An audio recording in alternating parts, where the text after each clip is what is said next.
Hi everyone, it's Catherine. Welcome back to my channel. Today I have kind of a chill video and I'm going to be drawing some hot air balloons and using the supplies from my April Art Snacks box. They gave me a lot of gray to work with, so this is going to be a little interesting. Gray is not usually my color of choice, but I had some fun with this and I hope you enjoy. While I'm drawing, I wanted to talk a little bit about my journey in terms of art and drawing and painting and all of that good stuff. When I was little, I absolutely loved to draw. Loved it. I drew all the time and, it was stuff a little kid drew, but it wasn't terrible. For some reason, I remember always coming back to this drawing of a lion laying in grass next to, I don't know, a pond, or maybe I thought it was a lake at the time, and a tree. I don't really know why that always was what I came back to, but that was what I came back to. So, I enjoyed it. I loved to color and just generally do that kind of creative stuff. I always thought it was really relaxing and just could get lost in it. Really, really enjoyed it. And then sometime during middle school or high school, I started to notice that other people drew a lot better than I did, and that it just wasn't something that was quite as relaxing. And in college in particular, I really started to get frustrated because what I drew never matched what was in my head, and I didn't know how to make it match. And so I got really annoyed and really frustrated and just couldn't enjoy drawing and creating in that way anymore. I still enjoyed coloring for a very long time, and I still do enjoy coloring. It's fun. Although adult coloring books can be a little difficult for me to see just because of the light colors of the lines, and sometimes they have way more detail than is really helpful when you are trying to make sense of a black and white page. This black and white is not something that I see terribly well in. It's hard for me to separate details when things are in black and white, and especially that stark black and white that a coloring book would be drawn in. So I still enjoy coloring, but it's not my very favorite thing in the world. But what I really do enjoy now is drawing, and it took a while for me to get back to this point. So I realized that I couldn't make things look the way they looked in my head. And I realized that I had a lot of friends who were really good at drawing and just really good at all of those crafty, creative kinds of hobbies. And it just wasn't something that I particularly was good at. And at that time in particular, I hadn't really given much thought to why I felt that it wasn't something that was really for me, or that was really going to be something that I could enjoy. And I'll talk about a little bit more of that later, because it does come into this. But I just kind of stopped. I enjoyed other creative hobbies. I learned to crochet, and I still love crocheting. I learned, I dived more into cooking and the sort of culinary art type of expression. I never went to culinary school, never really took cooking classes, but just all the resources you can find online. I dove into those. I did that kind of stuff, and I also did some writing and just really focused more on, I guess, more physical, tactile, more, I don't want to say tangible, because a drawing or a painting is certainly tangible, but I guess something that I could more easily interact with. I could really feel with my hands. I could feel it coming to life. I could taste it or smell it. I could hear it. If I was writing and I could hear myself read my own writing, or I could hear it in my head as I was writing. But I don't know. I just stopped. I've always wanted to be the type of person who could just sit down and enjoy drawing. And for the longest time, I just couldn't do it. So fast forward about 10, 12, 13 years or so, however long that it's been. And I started to teach with VIP Kid. So now I'm teaching ESL online, and I'm having to do a lot more handwriting on whiteboards and things like that and make it legible so my students can read it. And that was fine. I could do that. That was fine. But I started following other teachers on Instagram and on YouTube. And one of the teachers that I followed at the time was Jennifer Anderson. And I don't know if her YouTube channel is still active. If it is, if I can find it, I will link it below. And I'll also link her Instagram. Again, I don't know how much of this content is still even up, but she was an art major in college, and I mean, she does really bright, colorful work. When you get to see it, it's really cool. But something that she talked about was how much she enjoys drawing, and she would draw, and I would comment on her stuff and be like, oh my gosh, I wish I could draw like that. I just can't draw. And she said something that I thought was really interesting, and I thought this was a fantastic tip and just something that kind of got me thinking. She said that if you think you can't draw, to start out by tracing. And just trace things over and over and over and over again until you sort of develop that muscle memory of what shape things should be and what they should look like. And I never had really thought about drawing in a way that made it feel accessible like that, in terms of muscle memory and knowing what shapes look like based on how your arm needs to move in order to create them. And so that just kind of got me thinking and got me started with like, well, I'll still never be as good as she is, but maybe I can do something. Maybe I can start to try drawing. And so I would start to do a little bit of doodling here and there and just think, I wonder if I can make this, or I wonder if I can make that. I never got too much into tracing specifically, but I did buy a set of stencils. But anyway, yeah, so just started to explore a little bit more. Just started to, it opened up my mind to think that maybe I could actually do something like that. Maybe she's right. Maybe I can actually enjoy drawing. And then the pandemic hit and everyone had to stay home. And I remember my town was doing, it was collecting records, like from the library and different things, just looking back at previous pandemics.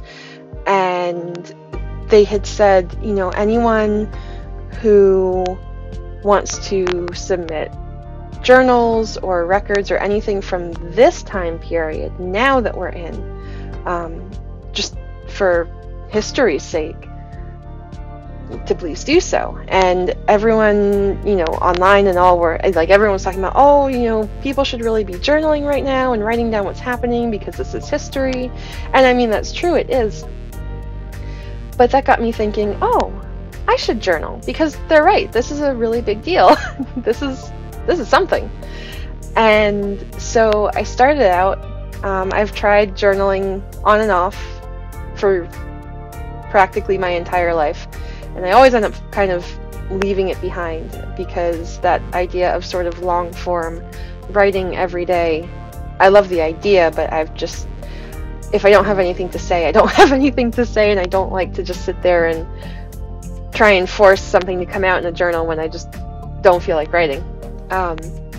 So I tried the long form journaling. When I would sit down to do it, I'd just be like, this is silly. I don't like doing this. And around that time, I discovered that there was this thing called bullet journaling. I didn't really know what it was, and it took me a while to figure out really how it worked. At the time, I was under the impression that it was something that you actually like created a spread every single day. And thankfully, you know, back in April of 2020, when there was nowhere to go and not much else to do, I had the time to do that for the first like week or so, but that fell off really quickly. But that got me in the habit of doodling and drawing. And in trying to figure out this new form of journaling, which seemed to make a lot more sense because it was just like a bulleted recap of my day instead of this sort of long form, complete sentences, really writing style of journaling. I wanted to make it pretty, so I got more into drawing and trying to, you know, to add doodles of like things that had happened that day or whatever. And that's when I found Amanda Rachley and her channel, and she made drawing so much more approachable in my mind as someone who really didn't think that I could draw, and really didn't think that, you know, still didn't really think that this style of art was something that I was going to be able to really enjoy. She called it doodling and not drawing, and it seems silly, but that one change in terminology, that one shift in vocabulary from drawing to doodling made it more approachable and made it seem less scary and a lot less intimidating, because I wasn't drawing. I was just doodling. I can doodle. I doodle all the time. I'm just making my doodles a little bit more intricate, or I'm just turning them into something that maybe will look like something bigger than just a couple of doodles here and there. And so that shifted my perception of what I was doing, and that made it more enjoyable and something that I felt like I could actually do, because it took a lot of the pressure off. I always had this major pressure associated with drawing. Ooh, I'm drawing. And I've always thought of myself as someone who can't really draw. And so to have someone say, well, we're not drawing, we're doodling, was really a big deal, and kind of one of those like major aha moments of like, whoa, that's right, I'm just doodling. And now I'm having a lot more fun exploring drawing, because I started by doodling and I still am doodling. And what I'm doing with this drawing that you're watching me create here really is mostly doodling. And I will actually link this down below. The inspiration for the hot air balloons actually came from Amanda Rachley. She did one of her bullet journal setups was hot air balloons, and I learned how to draw them from her. So I will link that video down below just so you can see where the idea came from and where the where the tips for actually drawing hot air balloons came from. I'm sorry, not drawing, doodling, because they're just doodles. And again, that just made such a huge difference in my mind and in my mindset and in the way I approached what I was doing. So that got me more interested then in painting. A lot of the people that I was following now were also into watercolor, and for the longest time I resisted that. I'm like, oh my gosh, I can't do that. You know, every time I would hear about something like a paint and sip or a painting class or something in my area, I would think, oh, that could be fun, then immediately go, oh my gosh, I have absolutely no business there, because I'm not going to be able to see what's going on. You know, how am I even supposed to paint something when I can't draw? You know, I don't have the depth perception or any of that to really be able to paint. So it would be fun, but I have no business doing that, and so then I wouldn't do it. And the more I watched people doing watercolor, and the more I got into journaling and this whole doodling thing, the more I started to think, well, you know what, maybe I could try it. And you know, it was very low stakes. I got some fairly inexpensive paper, I got myself a couple of brushes, and I did order a decent set of watercolors from Amazon, and I will link them below. It's actually the same set that Shada Campbell uses, and she's the one who really made watercolor in particular feel approachable and like it could be fun for me. But you know, I wanted to make sure that if I didn't like it, that it wasn't because of the paint that I was using, that it was because I actually didn't like doing it. So I did order a decent set of watercolors, but other than that, I got some relatively inexpensive paper, I got some relatively inexpensive brushes, and just started playing around with it. And that then led to wanting to explore more with other supplies, which led to my deciding to subscribe to Art Snacks and just to enjoy the process and kind of see what I could do with different materials that I wouldn't necessarily pick out for myself, because perhaps I thought that they wouldn't work well for me because of my eyesight or just because of my skill level or whatever. And you know, this has been fun, and so now here I am sharing on YouTube, just sharing my process of getting to this point where I can actually say that, you know what, yeah, I do like doing this. And so it's been fun. So I'm going to be quiet for a little bit and just let you continue to watch me draw my hot air balloons. I'm sorry this isn't a very descriptive video in terms of the process of creating the hot air balloons or coloring or anything like that. But this wasn't meant to be a tutorial, so I hope you just enjoy finishing the process with me.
Alright, so as I finish up coloring in the sky, I just want to say thank you for watching, and if you like this video, please give it a thumbs up, and feel free to subscribe if you haven't. We do a lot of content over here about creativity and blindness in particular, and just different things related to having fun and interesting hobbies, but still, you know, needing to work around and adapt to various limitations. And in my case, that is a visual impairment. So I hope you enjoy. Like and subscribe. Leave a comment down below telling me what are some of your favorite hobbies, and did you have a bit of a rough journey through them as well, or was it more smooth sailing and just something you enjoy? I'd love to know what your hobbies are. And until next time, I will see ya.